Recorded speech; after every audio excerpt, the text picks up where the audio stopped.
जी। हाँ जी। राधे राधे। तो अपन बात कर रहे थे साइंस की। साइंस की बात कर रहे थे, जिसको अपन बोलते हैं विज्ञान। तो साइंस के बारे में कुछ बेसिक चीजों के बारे में जानने का प्रयत्न करेंगे। ठीक है।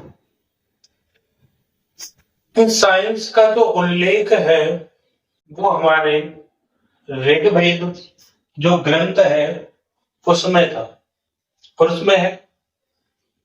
अगली बात करें आगे की, तो पहला पॉइंट है कि साइंस का सर्वप्रथम प्रयोग कौन से वैज्ञानिक ने किया। तो उस वैज्ञानिक का नाम है विलियम बेबल। कौन है?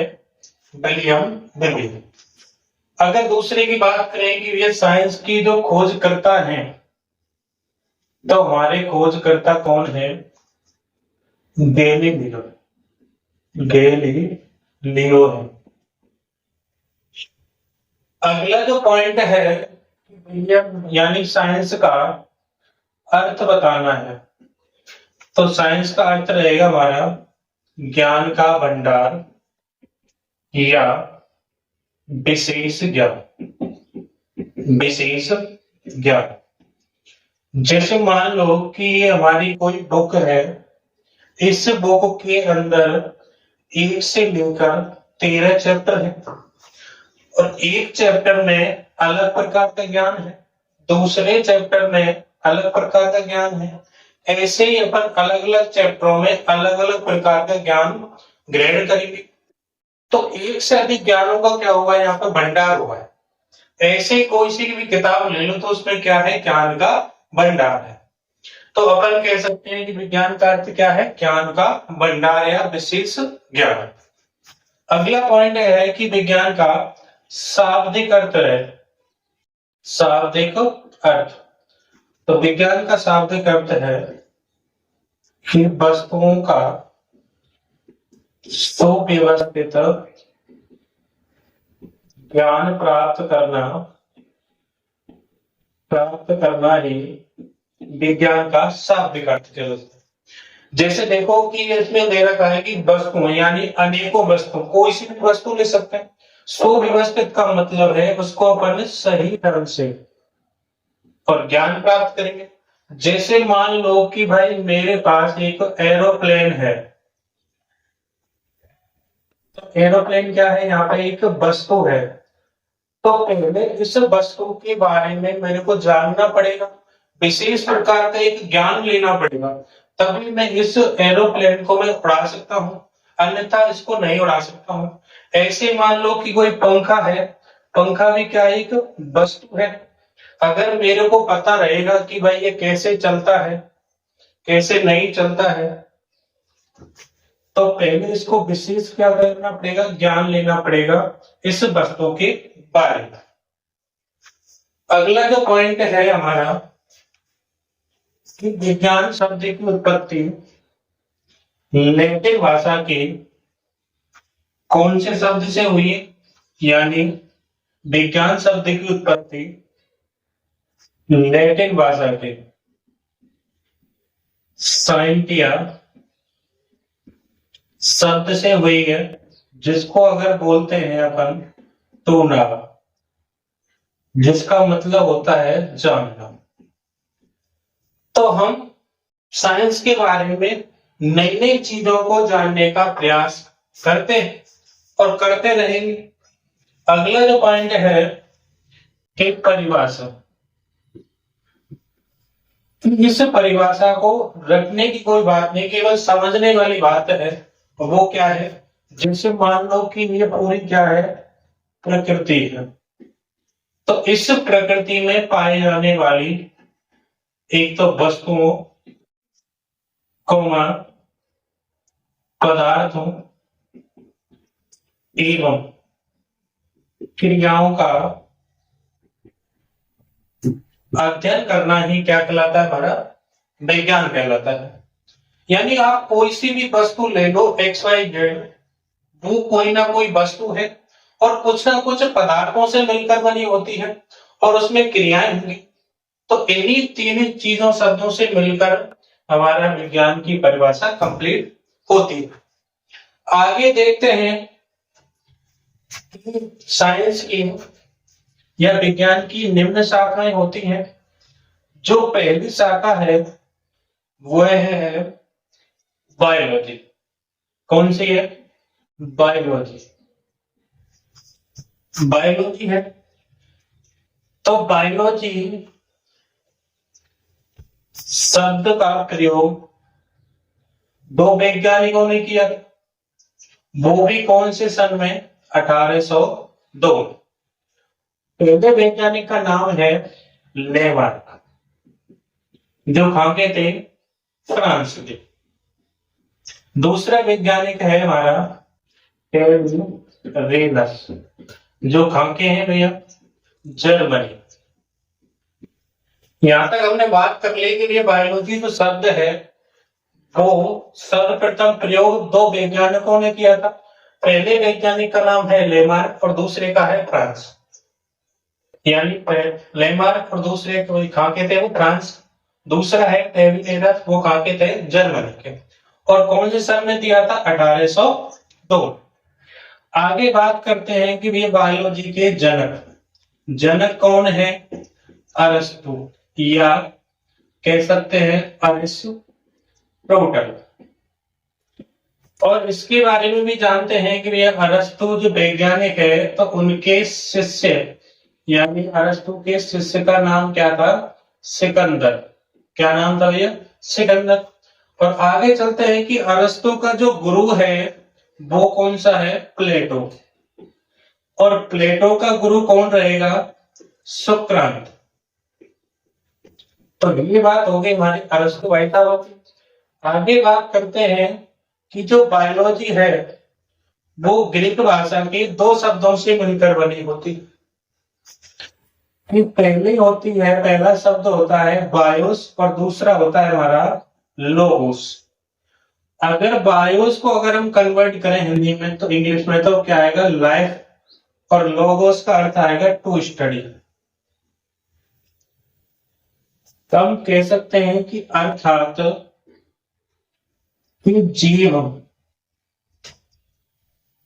जीव के जीवन का अध्ययन करना ही क्या कहलाता है भैया? बायोलॉजी कहलाता है। यहां तक आपको क्लियर हो गया होगा कि यहां तक हमने देखा है कि बायोलॉजी यानी विज्ञान की मुख्यतः शाखाएं देख रहे थे। उस शाखाओं में पहली शाखा थी हमारी बायोलॉजी। बायोलॉजी में अपन ने देखा था कि भाई बायोलॉजी का सर्वप्रथम प्रयोग दो वैज्ञानिकों ने किया था। कि पहला वैज्ञानिक का नाम क्या है? लेमार्क, जो कहां के थे? वो फ्रांस के थे। दूसरा जो वैज्ञानिक है वो कौन से थे? वो टेविलियस थे, वो कहां के थे? जर्मनी के थे। और कौन से सन में दिया था? वो 1802। अगला है कि ये जनक की बात करें बायोलॉजी के तो कौन है? अरस्तु है। अरस्तु का दूसरा नाम भी कह सकते हैं अरिस्टोटल है। अरस्तु का जो शिष्य है वो कौन है? सिकंदर है। अगर बात करें कि अरस्तु का जो गुरु है वो कौन है? प्लेटो है। और प्लेटो का गुरु कौन है? सुकरात। यहां तक क्लियर हो गई। अगला जो पॉइंट बताया था मैंने कि बायोलॉजी को ग्रीक भाषा के दो शब्दों से मिलकर बना होता है। यानी ग्रीक शब्द है, यानी ग्रीक शब्द है एक हमारा, पहला होता है बायोस, दूसरा होता है हमारा लोगोस। इसको अगर अंग्रेजी में कन्वर्ट करें तो बायोस का अर्थ होगा लाइफ और लोगोस का अर्थ होगा टू स्टडी। यानी अर्थात कह सकते हैं जीव के जीवन का अध्ययन ही करना ही क्या कहलाता है? हमारा बायोलॉजी कहलाता है। अगर बात करें आगे कि बायोलॉजी के भी अंदर कई शाखाएं होती हैं। देखो वो निम्न है कि पहली होती है हमारी यानी बायोलॉजी की निम्न शाखाएं। कि पहली होती है हमारी जूलॉजी, दूसरी होती है भैया बॉटनी, तीसरी होती है हमारी माइक्रो बायोलॉजी और चौथी होती है हमारी एग्रीकल्चर बायोलॉजी। यानी बायोलॉजी की मुख्यतः शाखाएं भी हमें कि जो पहली शाखा है वो जूलॉजी है, दूसरी शाखा है वो बॉटनी है, जो तीसरी है वो माइक्रोबायोलॉजी है और चौथी है हमारी एग्रीकल्चर बायोलॉजी। अगर इनको हिंदी में बोलते हैं जूलॉजी को तो क्या बोलते हैं? प्राणी विज्ञान। बॉटनी को बोलते हैं अपन वनस्पति विज्ञान। अगली है हमारी माइक्रोबायोलॉजी, यानी बोल सकते हैं इसको सूक्ष्म विज्ञान, और इसको एग्रीकल्चर को बोल सकते हैं अपन कृषि विज्ञान। यहां तक क्लियर? अगर बात करते हैं कि इनके जनक कौन कौन से हैं, जनक की बात कर लेते हैं कि जूलॉजी का जनक कौन रहेगा? अरस्तु रहेगा। और बॉटनी का जो जनक है वो कौन है? थियोफ्रैक्टस। थियोफ्रैक्टस है। इसका जो माइक्रोबायोलॉजी के जो जनक है वो हमारे एंटोनियो बॉन ल्यूवेनहॉक हैं। ल्यूवेनहॉक ने कुछ चीजें अन्य को भी खोजा था, जैसे आरबीसी को। अगली हमारी यानी जीवाणु या बैक्टीरिया भी बोल सकते हैं। अगला है प्रोटोजोआ को भी खोजा था। अगला है हमारा शुक्राणु को भी खोजा था। अगर बात करते हैं कि एग्रीकल्चर या कृषि विज्ञान के जनक हैं वो हमारे नॉर्मन और लोग हैं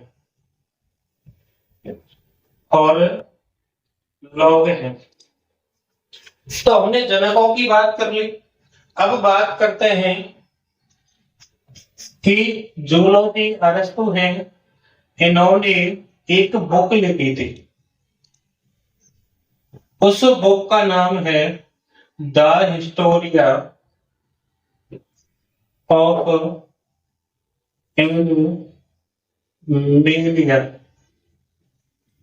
या कह सकते हैं जंतुओं का इतिहास। तो अरस्तु ऐसा भी कम नहीं थे, इन्होंने भी एक बुक लिखी। उस बुक का नाम था द हिस्टोरिया ऑफ प्लेंटेरम, अर्थात कह सकते हैं हम पादपों का इतिहास। पादपों का इतिहास। तो इस बुक के अंदर हमारा 500 जातियां या स्पीसीज का अध्ययन देखने में मिलता है। ये भी कंपनी थे, इन्होंने भी कितनी जातियां?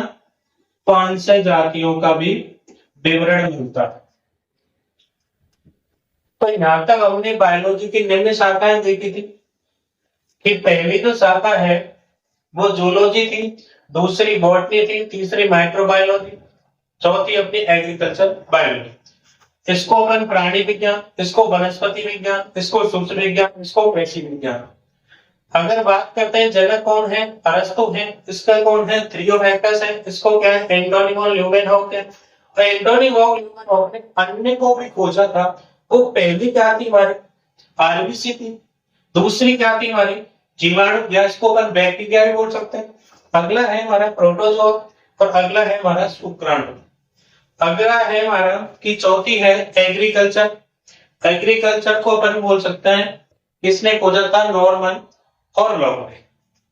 यहां तक बात कर लेते हैं कि जूलॉजी जो अरस्तु थे, इन भाई साहबों ने एक किताब निकाली थी। उस बुक का नाम क्या था हमारा? यानी द हिस्टोरिया ऑफ एनिमलिया, जिसको अपन बोल सकते हैं जंतुओं का इतिहास। इस बुक में इन्होंने 500 जातियों का विवरण किया था। ऐसे इन्होंने भी थ्रियोपेरकस थे, इन्होंने भी एक बुक लिखी थी, उस बुक का नाम था द हिस्टोरिया ऑफ प्लैंटेरम, या कह सकते हैं कि पादपों का इतिहास। इन्होंने भी 500 जातियों की खोज की थी। ठीक है, आगे बात करते हैं कि modern father of modern biology तो कौन है? Charles Darwin. कौन है भैया? Charles Darwin. तो अपन कह सकते हैं कि फादर ऑफ मॉडर्न बायोलॉजी के जनक कौन है? हमारे चार्ल्स डार्विन है।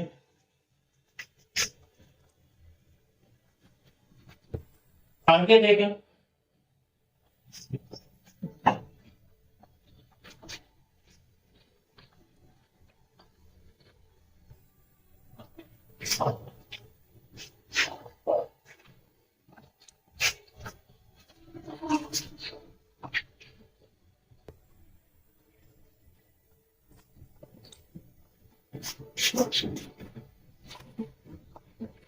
आगे देखते हैं। अगला जो शाखा है विज्ञान की वो है हमारी दूसरी, जिसको बोलते हैं अपन फिजिक्स। दूसरी शाखा कौन सी अपनी? फिजिक्स। इस फिजिक्स का ग्रीक भाषा में, या ऐसे कह सकते हैं फिजिक्स की उत्पत्ति ग्रीक भाषा की फिजिक्स शब्द से हुई है। फिजिक्स शब्द से हुई है, जिसका अर्थ देखते हैं अपन नेचर, या बोल सकते हैं अपन प्रकृति। प्रकृति के साथ, यानी पहला पॉइंट क्या था कि विज्ञान की दूसरी शाखा है, कि शाखा कौन सी है? कि फिजिक्स की उत्पत्ति ग्रीक भाषा के उसी शब्द से हुई है, जिसका अर्थ क्या है? हमारा नेचर, या इसको बोल सकते हैं अपन प्रकृति। बंद।